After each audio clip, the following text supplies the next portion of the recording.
Hello everyone, welcome to my YouTube channel. लेकर आ गई हूँ मैं एक न्यू इंटरेस्टिंग सी सीरीज। मुझे तो ये सीरीज बहुत ज्यादा अच्छी लगी है। आई होप आपको मेरी एक्सप्लेनेशन भी अच्छी लगे। तो स्टोरी स्टार्ट होती है और हमें सीन दिखाया जाता है हमारे हीरो युनफेई के मॉम डैड पर कुछ लोगों ने हमला कर दिया था, जिनसे फाइट करते टाइम पे उसके पेरेंट्स बुरी तरीके से घायल हो गए थे। अपने बच्चे युनफेई को प्रोटेक्ट करने के लिए वो उसे अपनी फैमिली का ट्रेजर सौंप कर अपना ध्यान खुद रखने का बोलकर क्लिफ से नीचे फेंक देते हैं ताकि वो सेफ रह सके। जाते हुए युनफी को पता था कि वो आज के बाद अपने मॉम डैड को कभी नहीं देख पाएगा। कहानी शिफ्ट होती है 7 साल बाद टियानवो एम्पायर के राज्यसभा में, जहां टियानवो एम्पायर के महाराज किंग जुआंग का बर्थडे सेलिब्रेट हो रहा था। एम्पायर के अलग अलग सेक्ट के यंग मास्टर्स ने महाराज को खुश करने के लिए बहुत कीमती ट्रेजर्स भेजे थे गिफ्ट में। वहीं सभा में मौजूद कुछ सेक्ट्स के यंग मास्टर आपस में बात कर रहे थे कि लॉर्ड किंग जुआंग का बर्थडे सेलिब्रेट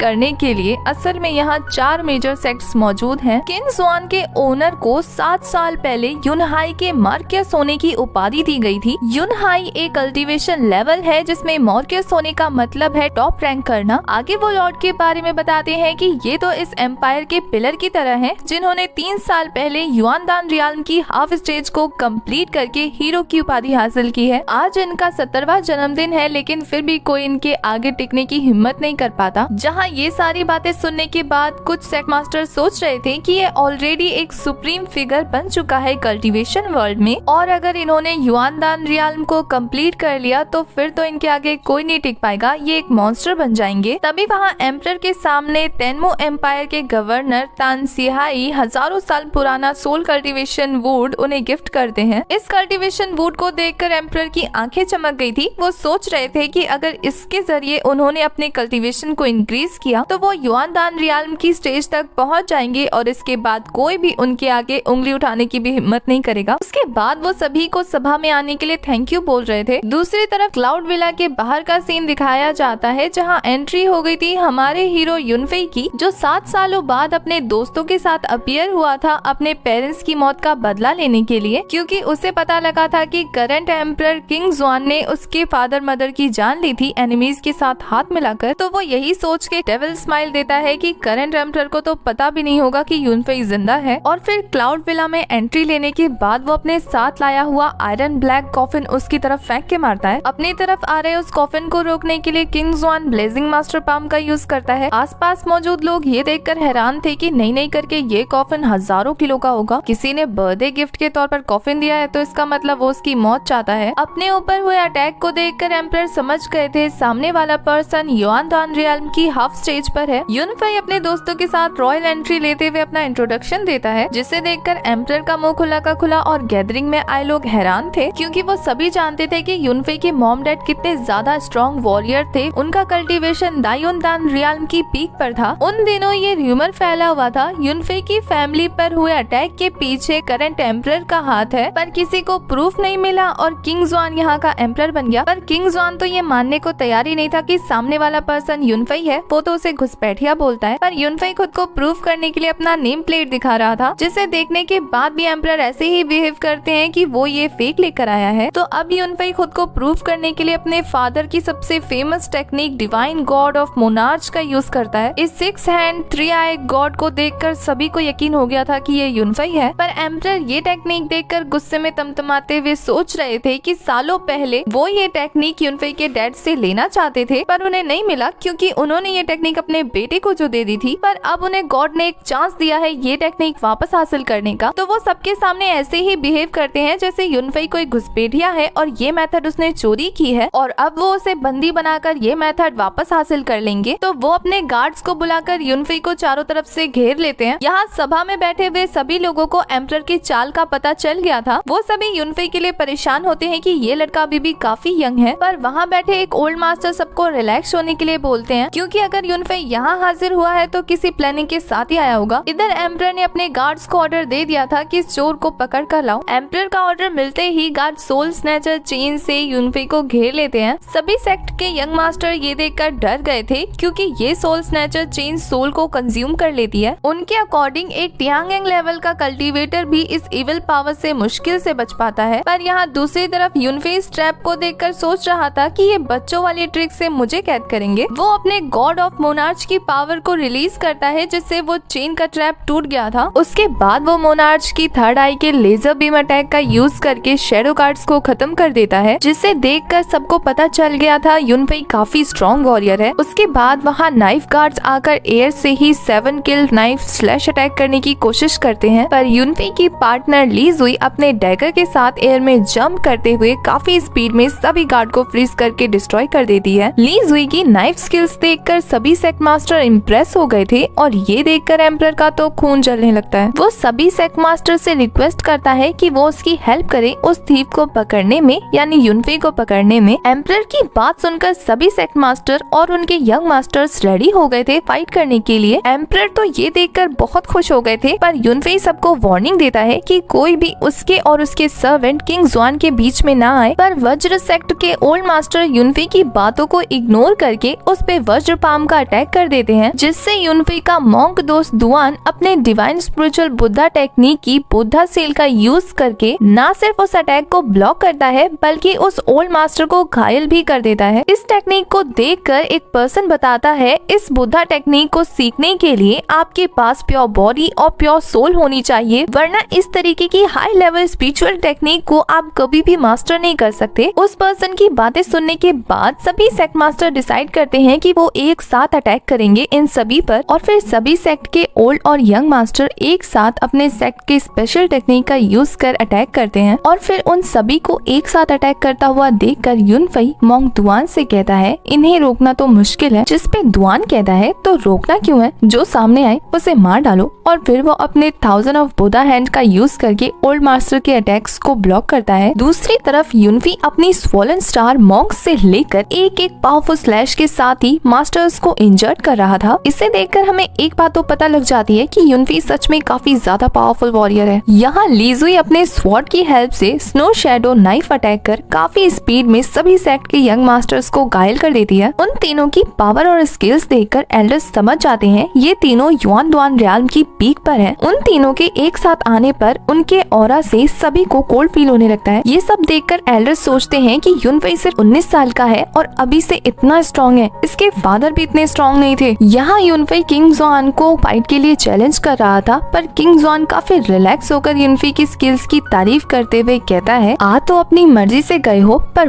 वापस नहीं जा सकते। एम्परर को इतना रिलैक्स देखकर एल्डर्स को डाउट हो रहा था कि किंग जुआन ऐसे बिहेव कर रहा है जैसे कि वो युनफेई की पावर को काफी इजीली हैंडल कर लेगा। यहाँ अचानक से सभी मास्टर्स को वीक फील होने लगता है, उनकी स्ट्रेंथ कम हो रही थी धीरे धीरे। हॉल में मौजूद सभी मास्टर और एल्डर्स इफेक्ट हो रहे थे, यहाँ तक कि युनफेई और उसके दोस्त भी वीक फील करना शुरू कर देते हैं। हॉल में सभी लोगों को पता चल गया था हवा में टेंडेंस ऑफ लीफ पॉइजन मिलाया गया है, और ये काम और किसी का नहीं बल्कि एम्परर का था, जो बड़ी खुशी से सबको बता रहा था ये पॉइजन उसका बनाया हुआ है, जिसको अगर कोई गोल्डन क्योर रियाल्म का बंदा स्मेल कर ले तो उसकी भी बॉडी के मेरिडियंस और बोन्स मेल्ट हो जाते हैं, जिसके बाद वो पर्सन यूजलेस हो जाएगा। और अब फाइनली सबको पता चल गया था कि युनफेई के पेरेंट्स को मारने वाला और कोई नहीं एम्परर है, पर फिर भी सभी उससे एंटीडोट मांग रहे थे, जिसके बाद वो इस बात को भूल जाते। लेकिन एम्परर को तो युनफेई की गॉड ऑफ मोनार्च की टेक्निक चाहिए थी, और अब वो किसी को जिंदा नहीं छोड़ने वाला, क्योंकि सभी को उसके कांड का पता चल गया है। पर युनफेई तो उसके मुंह से कन्फेशन सुन के बहुत गुस्सा हो जाता है, लेकिन एम्परर को डर नहीं था, क्योंकि उसके अकॉर्डिंग युनफेई अब कुछ नहीं कर सकता। तो वो उससे कहता है कि अगर वो अपनी टेक्निक दे दे तो वो उसे जिंदा छोड़ देगा, लेकिन युनफेई साफ साफ मना कर देता है, जिस बात से भड़क कर किंग जुआन अपने फ्लेमिंग लायन पाम का यूज कर अटैक कर देता है। इससे पहले वो अटैक हिट हो पाता, दुआन अपने डिवाइन बुद्धा स्पिरिचुअल सील का यूज करके उस अटैक को डॉज करता हुआ एम्परर को इंजर्ड कर देता है। एम्परर के तो होश उड़ गए थे ये देखकर कि वो तीनों के तीनों सही सलामत उसकी आंखों के सामने खड़े हैं। वो उनसे पूछता है ये कैसे हुआ, इसका एंटीडोट कोई और बनाए, ये तो इम्पॉसिबल है। पर युनफेई हंसते हुए कहता है कि क्या तुमने ये सोचा था कि मैं यहाँ बिना किसी प्रिपरेशन के आऊंगा। पर एम्परर को तो यकीन नहीं हो रहा था कि इन्हें एंटीडोट आखिर मिली तो मिली कहाँ से, जिस पे ली जुई, जो कि असल में युनफेई की अडॉप्टेड मॉम है, वो बताती है उनका बेटा युनफेई मेडिसिन किंग का स्टूडेंट है, जिसके लिए एंटीडोट बनाना बाएं हाथ का खेल है। शायद ही ऐसा कोई पॉइजन होगा जिसका एंटीडोट बनाना युनफेई को नहीं आता। किंग जुआन ये सुन के बहुत हैरान होता है कि 7 सालों में युनफेई कितना स्ट्रॉन्ग बन गया है। युनफेई तो रिवेंज लेने के मूड में था, पर जुआंग उससे हंस के कहता है कि चाहे वो कितना ही पावरफुल क्यों ना हो, वो अपनी पूरी लाइफ लगाकर भी अपने पेरेंट्स का रिवेंज नहीं ले सकता। उसके ऐसा बोलते ही कहीं से कोई पर्सन पॉइजन वाले नीडल्स का अटैक कर देता है उन सभी पर, जिससे बचने के लिए युनफी के adopted dad Duan golden belt shield का यूज करते हैं, पर वो नीडल्स जाके किंग जुआन को हिट करते हैं, जिससे उसकी डेथ हो गई थी। ये बात युनफी को दुआन चेक करके बताता है। ली जुई जो कि उन अटैकर्स के पीछे गई थी, आकर युनफी को इन्फॉर्म करती है कि वहाँ 3 अटैकर्स थे जो युआन दुआन लेवल के हाफ स्टेज पर है। उन्होंने उसके पीछे अपने शैडो बटरफ्लाईज छोड़ दिए हैं, जिससे वो बाद में उसे ट्रैक कर सकते हैं। युनफी को भी ये ठीक लगा था। ली जुई क्वेश्चन करती है कि बाकी सेक्ट के जो लोग बचे हैं उनका क्या करना है, जिसपे युनफी उन्हें जाने देने का बोलता है। मॉम को तो ये बात ठीक नहीं लगी थी, लेकिन डैड दुआन समझाते हैं कि अगर आज इन सेक्ट मास्टर्स की जान बचा ली गई तो ये फ्यूचर में युनफी के खिलाफ कभी नहीं जा सकते, क्योंकि वो उसके एहसानों तले दब जाएंगे। तो मॉम ऐसा ही करती है, उन सभी को एंटीडोट देकर वहाँ से भगा देती है। इधर दुआन उन पॉइजन लगे नीडल्स को चेक करके बताता है इसमें ग्रीन और ब्लैक स्नेक का पॉइजन लगा है। वो अटैकर्स जो भी थे उन्हें पॉइजन्स के बारे में बहुत अच्छी नॉलेज है, जिसपे युनफी कहता है कि कोई बात नहीं, ट्रैक करके हम उन्हें ढूंढ ही लेंगे। उसके बाद वो उन दोनों को लेकर उस जगह जाता है जहाँ उसके पेरेंट्स पर अटैक हुआ था। वहाँ जाकर वो अपने पेरेंट्स की मौत का रीजन पता करने के लिए पास्ट रिव्यू फॉर्मेशन क्रिएट करता है। उसे इतना मैजिक यूज करते हुए देखकर उसके अडॉप्टेड पेरेंट्स सोच रहे थे कि जैसे कल ही की बात हो, युनफी उनके पास आया है और आज उनका बेटा देखते ही देखते इतना बड़ा हो गया। इसी के साथ युनफी की सोल ट्रांसफर होकर पास्ट में चली जाती है, जहाँ उसके डैड को इन्विटेशन मिला था इमॉर्टल मैंशन से। मॉम को जब ये बात पता लगी थी वो बहुत परेशान हो जाती हैं, क्योंकि इमॉर्टल मैंशन बहुत खतरनाक था उनके लिए। वो वहाँ जाकर जिंदा लौटेंगे भी नहीं, इस बात की भी गारंटी नहीं है। लेकिन युनफी के डैड एक एल्केमिस्ट थे, तो उनका जाना जरूरी था। दोनों बात कर ही रहे थे कि तभी पीछे से किंग जुआन आता है, जो टी सर्व करता है, क्योंकि उन दिनों वो उनका सर्वेंट हुआ करता था।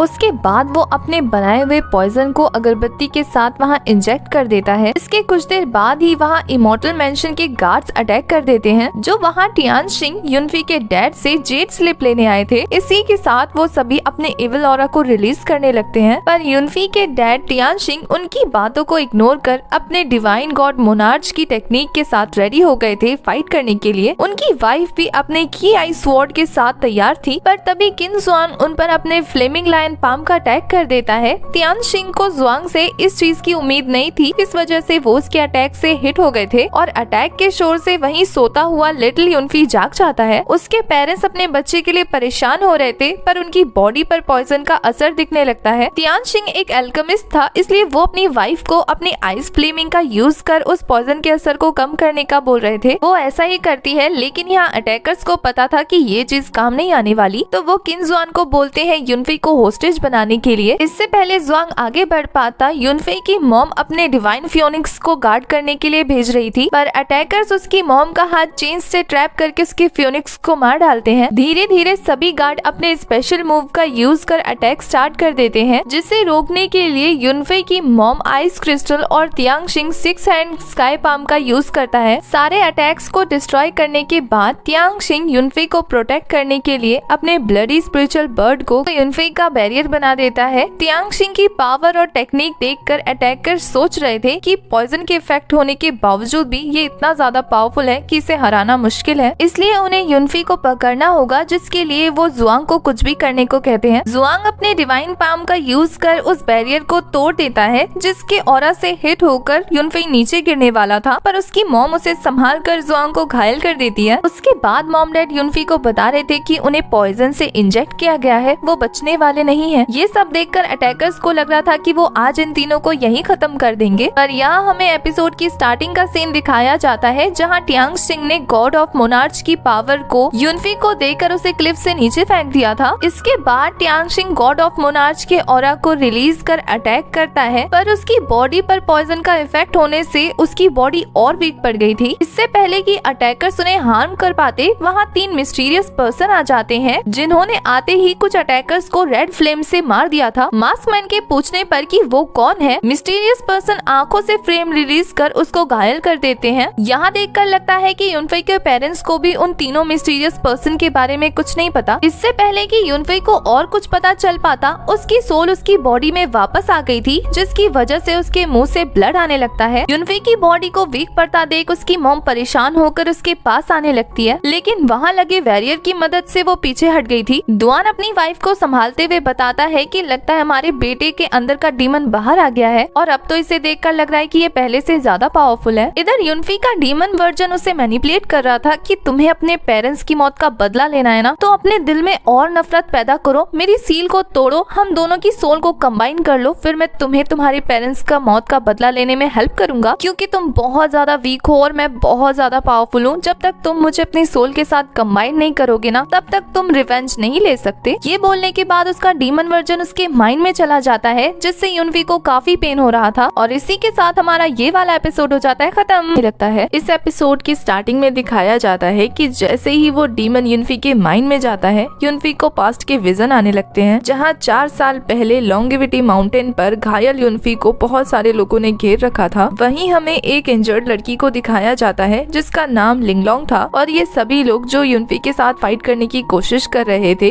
ये लिंगलोंग के पीछे आए थे। लिंगलोंग युनफी को भाई बोलते हुए मना करती है कि वो इनसे फाइट ना करे, क्योंकि वो बहुत ज्यादा घायल है और ये लोग बहुत ज्यादा हैं जिनसे वो फाइट नहीं कर सकता, तो बेहतर होगा कि ये उन्हें उनके हवाले कर दे। पर पास्ट में एक बार लिंगलोंग ने युनफी की हेल्प की थी उसकी जान बचाकर, तो युनफी साफ साफ मना कर देता है कि चाहे तो उसकी जान चली जाए, लेकिन वो लिंगलोंग को इनके हवाले नहीं करेगा। युनफी की इतनी बड़ी बड़ी बातें सुनकर वहाँ पर आए लोगों को गुस्सा आ जाता है और वो युनफी पर अटैक कर देते हैं। युनफी भी अपने स्वॉलन स्वॉर्ड के साथ तैयार था और वो भी उन पर अटैक कर देता है। एक ही स्लैश से सभी लोगों को घायल कर रहा था वो। ये करते हुए उसकी खुद की भी हालत काफी खराब हो रही थी और यहाँ प्रेजेंट में भी उसकी बॉडी से डिमोनिक ऑरा निकलने लगता है। युनफी को इस तरीके से पेन में देखकर ली सुई को बहुत बुरा लग रहा था। वो समझ जाती है कि ये डीमन के कंट्रोल में है। मोंग तुआन उसे समझाता है कि इसमें कोई कुछ नहीं कर सकता। पास्ट में लिंगलोंग को बचाते हुए युनफी की बॉडी काफी वीक पड़ गई थी, जिसकी वजह से उसने 700 दिन तक कल्टीवेशन की थी और तभी उसने उस डिमोनिक पावर को जन्म दिया था। अब ये उसके खुद के ऊपर है कि वो उस डीमन के आगे सरेंडर करना चाहता है या नहीं, क्योंकि मोंग तुआन अब कुछ नहीं कर सकता उसको इस पेन से रिलीव करने के लिए। और यहाँ ली सुई को बहुत बुरा लग रहा था। फिर भी वो सिचुएशन को देखकर बुद्धा चैंटिंग की हेल्प से एक फॉर्मेशन क्रिएट करता है, जिससे एक स्पिरिचुअल बेल युनफी को घेर लेती है। उस स्पिरिचुअल बेल में से निकल रहे बुद्धा के प्योर ऑरा की वजह से युनफी का माइंड कंट्रोल होने लगता है। ये देखकर ली सुई खुश हो गई थी कि अब युनफी का माइंड थोड़ा सा शांत हो रहा है। साथ ही वो मोंग को कहती है कि शुक्र है कि तुम फेक नहीं हो, तुम्हारे पास कुछ स्किल्स तो है। मोंग दुआन ली सुई को समझाता है कि इस फॉर्मेशन की हेल्प से उसने बस युनफी के हार्ट को शांत किया है। वो डीमन अभी भी युनफी के माइंड में ही है, जिसको सिर्फ युनफी कंट्रोल कर सकता है, उसके अलावा और कोई नहीं। ये सुनने के बाद ली सुई कहती है कि अच्छा होता अगर युनफी ने उस डीमन को जन्म ही नहीं दिया होता। उस डीमन के आने की वजह से युनफी अपने गोल्डन कोर रियल्म तक नहीं पहुंच पाया। इनफैक्ट उस खतरनाक डीमन के आ जाने की वजह से हमारी युनफी की बॉडी का स्पिरिचुअल कोर भी टूट गया। दुआन कहता है कि युनफी खुद को ठीक कर सकता है अगर वो अपने गुस्से पर कंट्रोल कर ले, पर वो ऐसा तब तक नहीं करेगा जब तक वो अपने पेरेंट्स की मौत का रिवेंज न ले ले। इधर ली सुई ने नोटिस कर लिया था कि युनफी का गुस्सा शांत होने के बावजूद भी वो अभी भी अपने माइंड के अंदर ही है। दूसरी तरफ युनफी के माइंड में दिखाया जाता है पास्ट का सीन, जहाँ 2 साल पहले युनफी मेडिसिन किंग के पैलेस पे कल्टीवेशन करके अपने गोल्डन क्योर रियल्म तक पहुँचने वाला था, जहाँ युनफी की बॉडी के अंदर उस डीमन ने जन्म लेकर पहली बार युनफी को मैनिपुलेट करने की कोशिश की थी। और फिर वो युनफी की सोल पर कंट्रोल करने लगता है, जिसकी वजह से युनफी की बॉडी का स्पिरिचुअल कोर टूट गया था। और उस डीमन को युनफी की बॉडी पर कंट्रोल करता हुआ उसके मास्टर देख लेते हैं, जिन्होंने अपने बुद्धा टेक्निक की हेल्प से उस डीमन को युनफी की बॉडी से निकालने की कोशिश की थी। कुछ देर के लिए वो डीमन युनफी की बॉडी से बाहर आ जाता है, लेकिन जैसे ही मास्टर उस पर मैजिक बैरियर लगाने की कोशिश करते हैं, उस डीमन का अंश युनफी की बॉडी में चला जाता है। और जैसे जैसे मास्टर उस डीमन को हर्ट करते हैं, युनफी को पेन होने लगता है। ये देखकर मास्टर समझ जाते हैं कि युनफी अब उस डीमन से जुड़ गया है, तो अब अगर युनफी के अलावा कोई भी उस डीमन को हाथ लगाने की कोशिश करेगा तो नुकसान युनफी को ही होगा। तो ये देखकर एल्डर युनफी को समझाने जाते हैं कि वो इस डीमन को अपनी बॉडी में ना रहने दे, क्योंकि ये डीमन सिर्फ गुस्से की वजह से ही ताकतवर हो पाता है और युनफी के अंदर तो बहुत गुस्सा है अपनी फादर की मौत का रिवेंज लेने का। ये देखकर एल्डर युनफी को समझाते हैं कि तुमने बहुत अच्छा काम किया है, तुम ऑलरेडी बहुत बड़े जीनियस हो, इतनी छोटी सी उम्र में तुम इतनी दूर तक पहुंच गए, इसलिए अगर तुम जिंदा रहना चाहते हो तो अपने गुस्से को शांत करके उस डीमन को खत्म कर दो अपने अंदर से, तभी तुम्हारा स्पिरिचुअल कोर ठीक हो पाएगा और तुम गोल्डन कोर रियल्म तक पहुंच पाओगे। कहानी प्रेजेंट में शिफ्ट होती है और हमें युनफी को दिखाया जाता है, जो कि कल्टीवेशन करके उस डीमन को कंट्रोल करने की कोशिश कर रहा था। जब वो फाइनली अपनी माइंड को शांत कर लेता है तो ली सुई खुश होकर कहती है कि कांग्रेचुलेशन, तुमने उस डीमन से पीछा छुड़ा लिया। पर युनफी उसे बताता है कि मैंने उससे पीछा नहीं छुड़ाया, बल्कि टेम्पररी उसे नींद में पहुंचा दिया है। वो दोबारा हावी हो सकता है उसके माइंड पर, और अगर उसे उस डीमन से फाइनली पीछा छुड़वाना है तो उसे अपनी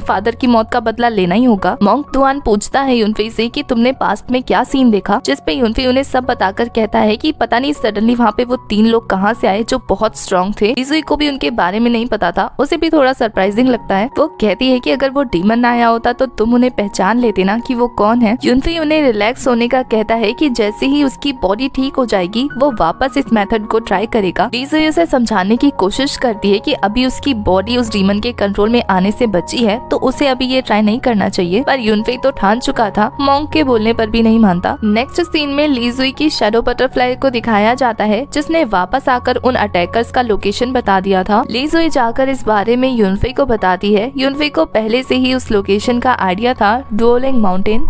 लीजुई कहती है कि क्या हम उन्हें पकड़ने जा रहे हैं। यूनफी कहता है कि जाना ही पड़ेगा क्योंकि जिसने भी किन जुआंग को मरवाया है वो 7 साल पहले की घटना के बारे में कुछ तो जानता है, पर वहाँ जाने से पहले हमें एक और जगह जाना होगा। लीजुई पूछती है कहाँ, तो यूनफी बताता है तियानजी पवेलियन, क्योंकि वहाँ जाकर उसे अपने पेरेंट्स का पता लगेगा कि आखिर उन्हें मारा किसने है। दूसरी तरफ हमें एक लड़की को दिखाया जाता है जिसे किन जुआंग के अटैकर्स डिटेल दे रहे होते हैं यूनफी के बारे में कि यूनफी अपने डैड की मौत का बदला लेने के लिए 7 साल बाद वापस आया है और वो बहुत ज्यादा पावरफुल हो गया है। उसके पास उसकी डैड की गॉड ऑफ मोनार्च की टेक्निक भी आ गई है। वो अपने साथ 2 और लोगों को लाया है जो बहुत स्ट्रॉन्ग है। एक के पास डिवाइन बुद्धा की टेक्निक है और दूसरे के पास आइस क्रिस्टल की। हमें पता लगता है कि ये लड़की इमॉर्टल मैंशन से बिलोंग करती है, जो कि यूनफी के पेरेंट्स से बहुत नफरत करती है क्योंकि उसकी वजह से इमॉर्टल मैंशन की इमेज डाउन हो गई थी। तो उसे ये जानकर बिल्कुल अच्छा नहीं लगता कि यूनफी वापस आ गया है और उसके पास इतनी ज्यादा पावर भी है। वो प्लान बनाती है कि जो टेक्निक वो उसके डैड से लेने वाली थी वो अब यूनफी से लेगी, जिसमें उसके सारे साथी भी शामिल थे। नेक्स्ट सीन में यूनफी, लीजुई और मोंग को दिखाया जाता है जो किसी केव के बाहर पहुंचते हैं, जिस जगह को देखकर लीजुई कहती है कि क्या ये वही फेमस ब्रोकन सोल माउंटेन है। ये एक ऐसी जगह है जहाँ सारे डीमंस आकर डरते हैं। लीजुई की बातें सुनने के बाद मोंग दुआन कहता है पर मैंने तो सुना है टियानवू एम्पायर में सोल माउंटेन का बस एक ब्रांच है। यूनफी कहता है कि हाँ तुमने सही सुना है, ये ब्रोकन सोल माउंटेन का बस एक ब्रांच है, इसलिए अब हम अंदर चलते हैं और देखते हैं यहाँ क्या मिलता है। मोंग और यूनफी आगे बढ़ने लगते हैं, लेकिन लीजुई की नजर किसी चीज पर पड़ती है और वो यूनफी को इस बारे में बताती है तो नजर पड़ती है एक पत्थर पर जिस पर सील लगी थी। और इसी के साथ हमारा ये वाला एपिसोड हो जाता है खत्म।